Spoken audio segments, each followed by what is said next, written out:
सच में मेरू मरी वई या बेहोश थी वई? सालार तू फिकर न कर। नादिर मेरुअ जो लाश खणी वियो आहे अस्पताल। उते डॉक्टर मेरुअ खे ॾिसी चवंदा ही त मरी चुकी आहे। त पोइ अस्पताल खणी वञण जी कहिड़ी ज़रूरत आई? अजय पुलिस को इशू न ठाहे हुजे। नादिर भी हिक नंबर जो बेवकूफ आ। पंहिंजी दिल खे तसली ॾियण लाइ अस्पताल खणी वियो हो। बानू लगे तो त नादिर हाणे पाण सां घट न कंदो। हिकु त मां हुनजी ज़ाल खे मारण जी कोशिश कई ऐं ॿियो वरी हाणे मेरुअ खे मारे विधो आहे। इहो त ॾिसी छितो थी पवंदो, छितो।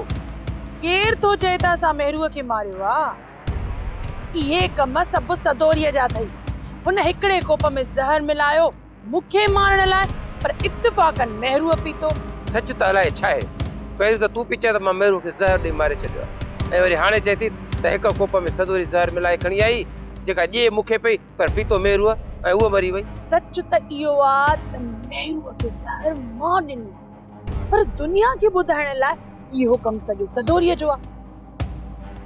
ऐं सदोरीअ मेरुअ खे मारण जी कोशिश कई आहे ॻाल्हि अकुल जी या अञा खोले ॿुधायईं? समझी वयसि वॾेरी बानू, समझी वयसि।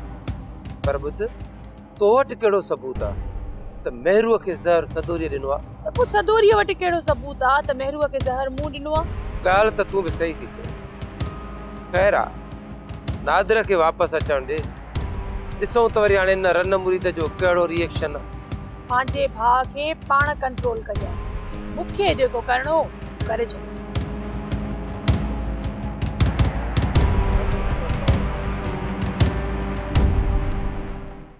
साईं, तव्हां चओ छा था? होश में त आहियो? ॼाणी वाणी त खूह में टपो न ॾियो न। तूं नए दौर जो माण्हू आहीं।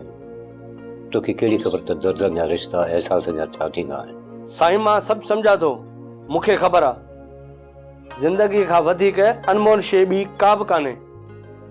मां तव्हांखे सालार खाने जे ॻोठ वञणु कोन ॾींदुसि साईं। ऐं मां ज़रूरु ॾींदुसि, छो त अॼु मूंखे दुनिया जी का बि ताक़त रोके नथी सघे। ऐं तूं बि न रोशन। साईं, मां तव्हांखे मौत जे मुंहं में वञणु कीअं ॾियां? न रोशन, मूंखे न रोक। मूंखे कंहिं सूरत में वञणो आहे।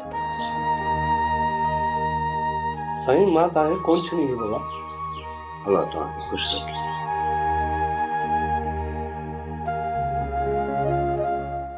सोप सीरियल सिंध जाई तमाम एपिसोड्स ॾिसो हाणे HD क्वालिटीअ में। विजिट करियो असांजो YouTube channel Sindh TV HD drama. Subscribe कयो असांजो official YouTube channel Sindh TV HD drama ऐं वधीक अपडेट लाइ बेल आइकन खे क्लिक करियो।